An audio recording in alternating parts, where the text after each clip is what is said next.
Yes, in fact, in terms of fitness, I think it's always been in my blood. So I realized that I had an interest towards fitness and training as young as the age of 8 years old. So, but then I was a bit too young to get into it or to understand anything. So by the time I reached 17, that's where I entered junior college. But that was around the same year that I got myself my first copy of the Joe Weider's Muscle and Fitness magazine. Okay, so back then when I saw the cover, and there was a muscular lady that was smiling at the cover at me, and I thought, wow, her physique is awesome and I want to do like that. Okay, so from that moment onwards, I knew I wanted to be in the sport of bodybuilding and I wanted to be the best female bodybuilder in Singapore. I think when I started, I started very early. So back then, as I mentioned, there wasn't many gyms in Singapore. All I could find, the general gyms were in the hotel, in the community center, and that was it. So women going to the gym was actually a very rare phenomenon. And the fact that I was probably the only girl in school back then to be at the free weights area. So I get a lot of comments, of course, when I train very often, and my classmates will ask me, what do I want to do? Why am I training so hard? And of course, as the years go by, when I started working in the gym and I continued my training, so I get comments, firstly, when my physique developed, so on the streets, people will stare. But after a while, I got immune to that already. So the other thing is, there will be people who will ask questions as well, like, oh, okay, do you work out in the gym? It's like, of course I do, right? And there are actually people who ask, why am I doing this?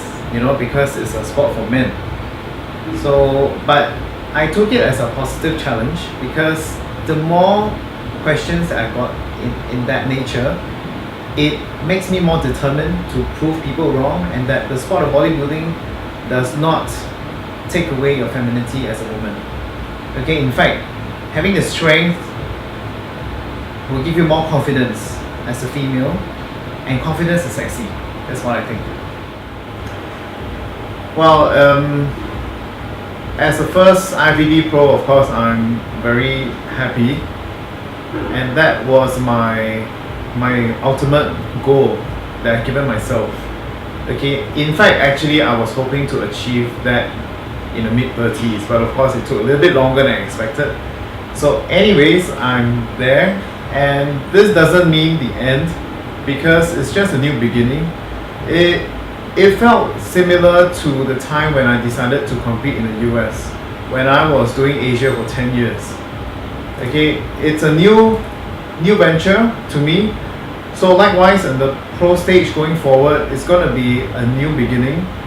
So it's going to involve, of course, much more work and preparation, okay, to compete with the world's best athletes at the IFBB Pro stage. So I'm looking forward to that, because competing with people who are even better, it makes me more determined to train harder and improve myself. So going forward, I'm looking at hopefully, okay, to do my debut pro next year. I think at the end of the day, what keeps me going till today is just passion. The desire to, okay, for my own sport, I have the desire to improve myself every day, and every day is a new day for me. Every day, it's just a beginning, okay, and it keeps on going. So I have things, my physique, there's so many areas to improve on. So in terms of training, every day is a new day, and every day I have work to do to improve my physique. Okay, in terms of work-wise, it's also the passion towards fitness and how I can help other people to improve their health through fitness. Okay, and there are so many people out there who are struggling, okay, to keep up with their daily basic exercises and how to do it correctly. So that's my responsibility, I feel, as a fitness professional, and of course as a gym owner, to make sure that my clients and my company's clients are well taken care of every day. So every day is a new day, and we look forward to a new day at the beginning every day. So again, it's back to the passion. You got to be passionate in what you do in order to do well. Yeah. I think the advice, for sure, you got to be prepared to work very hard. Okay, and don't expect short results. I want quick and a sense of instant gratification. I want to see quick. Okay, it took me 7 years to do my first competition from the day I first started training.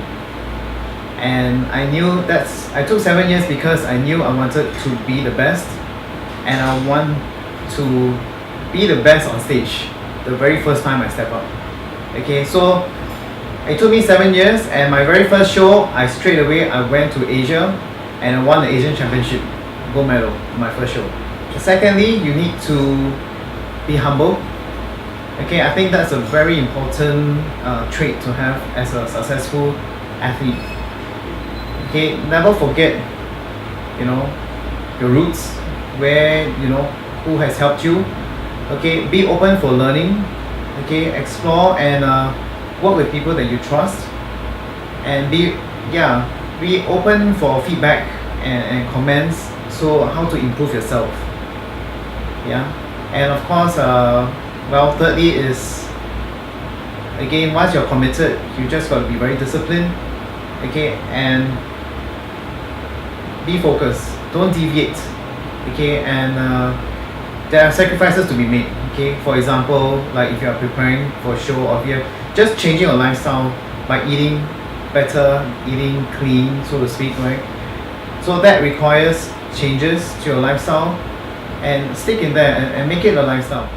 Well, the challenge I see is just perhaps a lack of continuous education, and perhaps the lack of a focused group or a certain kind of regulation to bring people together. So hopefully, at this time, right now, the industry is pretty spread out.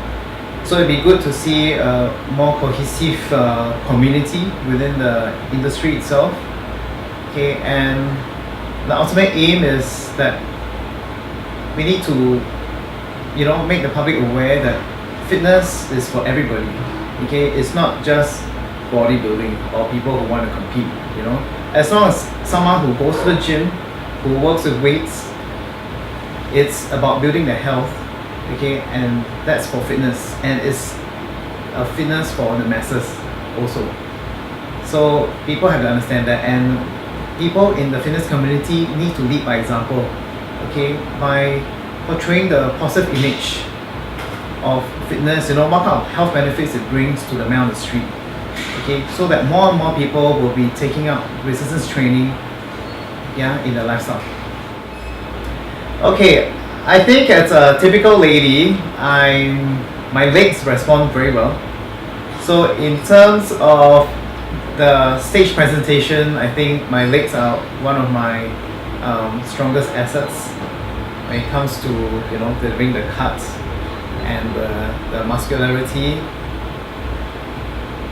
Yes, the other hand, also a typical characteristic of a female body, my shoulders is something which I'm always working very hard, because women tend to be a little bit narrow on the upper body. So that is a body part in which I really constantly need to focus on and put in much more work to make sure that the shoulder muscularity stands out. Yes, I do, of course. Yeah, everyone needs a coach. Okay, no matter at what level. I think even Mr. Olympia, right? He also works with a coach. So definitely everyone needs a coach. And since I started bodybuilding, I've been training with Augustine Lee, who is a very established, multiple times gold medalist for Singapore, and he's a familiar face. So I've been training with him since I was in my teenage years, all the way. And when I started competing in the US, I also started working with Hidetada Yamagishi. He's IFBB Pro. So these are the two significant people in my life that has helped me up to today, to where I am. Well, of course, the top few bodybuilders, I feel that they are, they have given a lot to achieve where they are today. People who have won an Olympia stage. Of course, in terms of women physique, I think Juliana, she's one of the ladies who have a phenomenal physique to me. Now, in other sports, there will be, of course, they are great, big time athletes like Usain Bolt, who recently just retired from track and field. Right, he has set a benchmark for his sport, and I think that's really great, and I'm sure he has put in a lot of sacrifices. So it really takes a lot of intense work and passion to reach that stage, for them, and these are the people that I truly admire. Okay, my diet is pretty routine because in terms of eating, it's like training. You need to have a routine. But off season, I'm not that strict. I just eat healthy. So I'll just have about 5 meals a day. Okay, because I do have a busy schedule at work as well. And generally, I'll have a good intake of complex carbohydrates. That's like from oatmeal, brown rice, sweet potato, quinoa. Okay, my proteins, generally I stick to the leaner choices like chicken and fish. Okay, a couple of times a week I will have steak, meat just to, get an extra boost in terms of calories. But generally, I just play around with the quantity of my macronutrients. Favorite cheat meal? Frozen yogurt. Yes, that's my favorite with the granola topping. Yes. Chocolate, ice cream, no? Pizza? Okay, other than that, no, not pizza. Okay, another thing which I enjoy a lot is bitter dark chocolate. Yes.